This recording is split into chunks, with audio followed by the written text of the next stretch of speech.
Hyeji mandi di pedesaan untuk pertama kalinya. Nenek itu terus menggedor pintu dari luar. Katanya dia mandi. Hyeji bangkit dan membuka pintu. Adegan ini membuatnya sangat malu. Tidak hanya itu, nenek itu mau memeluknya saat tidur di malam hari.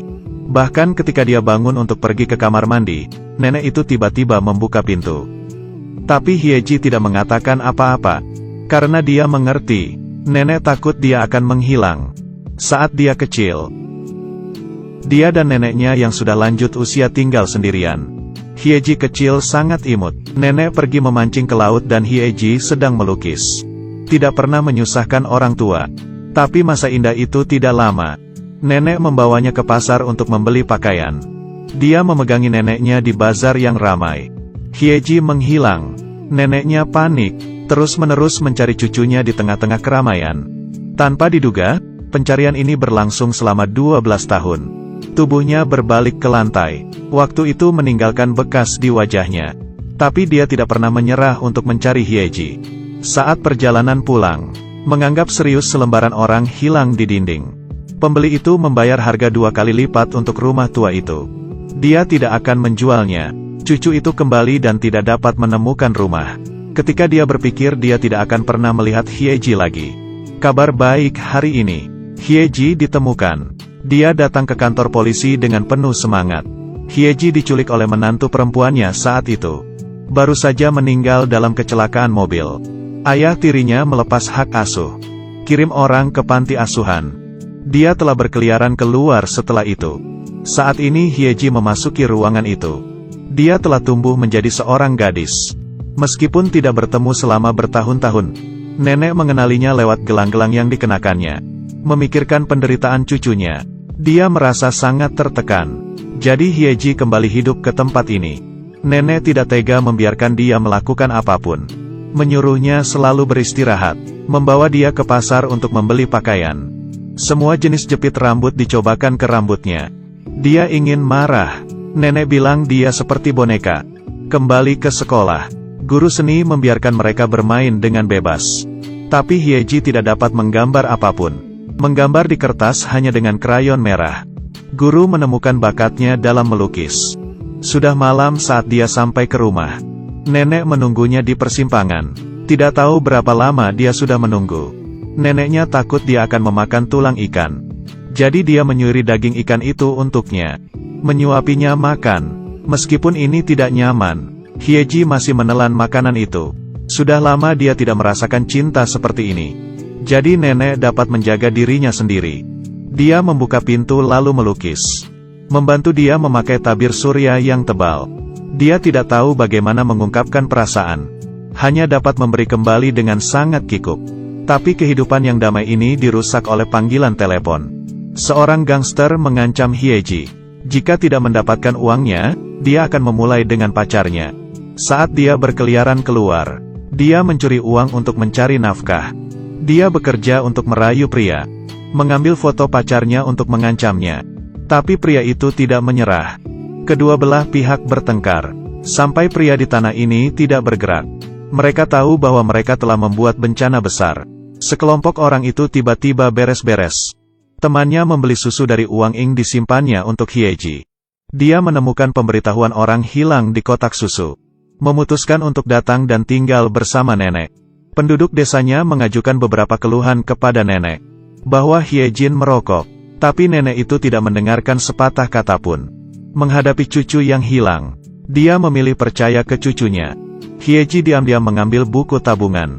Dia tidak menduga akan ditemukan oleh paman tetangganya. Hanya bisa berpura-pura tidak terjadi apa-apa.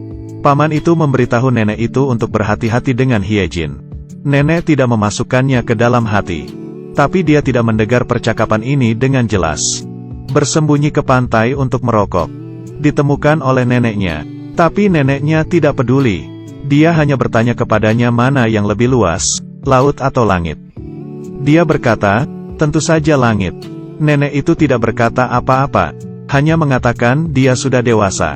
Memancing bersama neneknya. Keahlian melukisnya semakin membaik. Kabut asap lagi. Ayah tiri itu datang untuk meminta uang. Dia berhutang gara-gara berjudi. Bahkan akan menyakiti nenek itu bila tidak memberinya uang. Di belakangnya, Hyeji terlihat sangat marah dan pucat. Karena orang ini bukan orang lain. Apakah ini ayah aslinya? Dan dia tidak disebut Hyeji. Dia adalah Enju, saudara tiri Hyeji. Setelah ibunya membawa Hyeji pergi, keluarganya mengalami kecelakaan mobil. Ibunya dan Hyeji tewas pada hari itu. Dan ayahnya menipu uang asuransi yang tinggi. Membawa gelang itu dari tangannya. Berbohong bahwa dia adalah Hyeji. Dia menggunakan nama saudara perempuannya sejak saat itu. Cerita tentang nenek dan kotanya. Enju menangis untuk waktu yang lama. Dia tidak memiliki wajah untuk lanjut tinggal bersama neneknya lagi. Hari ini dia pergi ke Seoul untuk berpartisipasi dalam kompetisi melukis. Neneknya sangat enggan mengirimnya ke stasiun. Enju memberikan buku tabungan yang dicuri ke ayahnya. Setelah pertandingan, dia pergi diam-diam. Dia meninggalkan pesan di papan gambar untuk gurunya. Berterima kasih kepada mereka dan meminta mereka menjaga diri mereka sendiri. Paman juga mendapat surat tes paternitas. Membuktikan bahwa keduanya tidak memiliki hubungan darah. Tapi nenek itu tidak percaya. Dia hanya percaya kepada omongan Hyejin. Enju ditangkap polisi karena penipuan. Nenek sangat ingin membawanya pergi. Enju tidak berani menatapnya. Butuh waktu lama untuk meminta maaf. Nenek itu baru percaya, orang di depannya bukan Hyejin. Dia pingsan di depan kuburan Hyejin. Orang tua ini, satu orang makan 2 porsi. Hari ini dia baru tahu, cucu perempuan yang kembali ternyata palsu. Di mana cucu perempuan yang sebenarnya? Tidak ada yang memiliki jawabannya. Guru itu mengirim karya kontes cucu palsu itu. Dalam lukisan itu, dia memegang 2 cucu perempuan. Mandi di bawah sinar matahari di laut dan berenang dengan bebas. Dia merindukan cinta keluarga dan sinar matahari. Nenek meneteskan air mata saat menyentuh lukisan itu. Enju dibebaskan setahun kemudian. Sekarang dia menjalani hidup yang jujur dan taat pada hukum. Paman itu berkata, dia sudah lama mengidap Alzheimer. Dia takut bahwa dia akan menghilang. Enju datang ke pasar di mana Hyejin hilang. Menanyakan kabar nenek itu. Akhirnya menemukan sosok yang familiar di tengah jalan.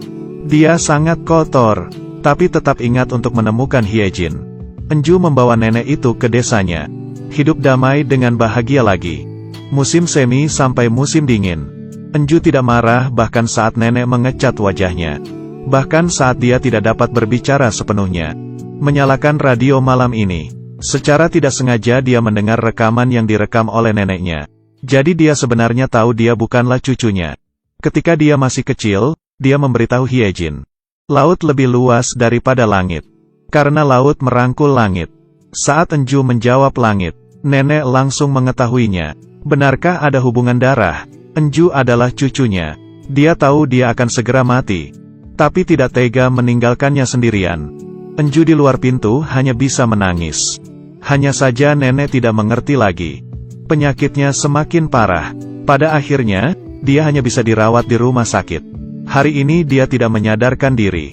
Tidak menganggapnya sebagai Hyejin, tapi memanggilnya Enju. Dia berkata mau menemui Hyejin sendiri. Tidak bisa membuatnya menunggu terlalu lama sendirian. Dan meminta Enju agar tetap hidup. Dia bersyukur dia menjadi cucunya. Seusai bicara, nenek menghembuskan nafas terakhirnya. Hanya Enju yang menangis di depan tempat tidurnya. Dalam mimpi, nenek itu mencari-cari Hyejin.